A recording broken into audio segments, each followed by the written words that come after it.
Friends, আমি মেলার মধ্যে এসে ভিডিওটা স্টার্ট করলাম। বাড়িতে ইন্ট্রো দিতে পারিনি, প্রচুর তাড়াহুড়োর মধ্যে এসেছিলাম যে আজকে চড়ক-ভ্রমণটা দেখবই, কিন্তু এবারও আর দেখা হয়ে উঠলো না। প্রচুর তাড়াহুড়ো এসেছি, তাও এসে দেখছি ঘোরানো হয়ে গেছে। আর যেরকম ছিল গরম সেরকম ছিল ভিড়, প্রচুর ভিড় ছিল।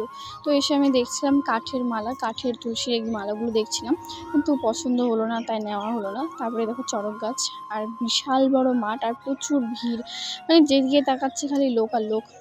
তারপরে দেখো চলে গেছি আমি প্রণাম করতে, এখানে গাছকে প্রণাম করব, তারপর শিব ঠাকুর ওখানে প্রণাম করতে যাব। আর আমার যে ব্যাকগ্রাউন্ডে আওয়াজটা হচ্ছে সেটা প্লিজ একটু ম্যানেজ করে নিও, আমি এডিট করছি ছাদে এসে। এখানে প্রচুর সুন্দর মানে সুন্দর হাওয়া দিচ্ছে, সেই জন্য আওয়াজ হচ্ছে এরকম। আর আমার গলার ভয়েসটা এত বাজে হয়ে যাচ্ছে, কি বলবো, তবু তোমাদের ভালোবাসা থাকলে আমি এই ভয়েস নিয়েও হয়তো আগাতে পারবো। তো যাই হোক, এই দেখো চলে এসেছি শিব ঠাকুরের এখানে এসে দক্ষিণা দিয়ে চন্দ্রমৃত দেয়, তো ওটা খাই। আর দেখো আমার ভাই চন্দ্রমৃত এমনভাবে খাচ্ছে, কি অমৃত।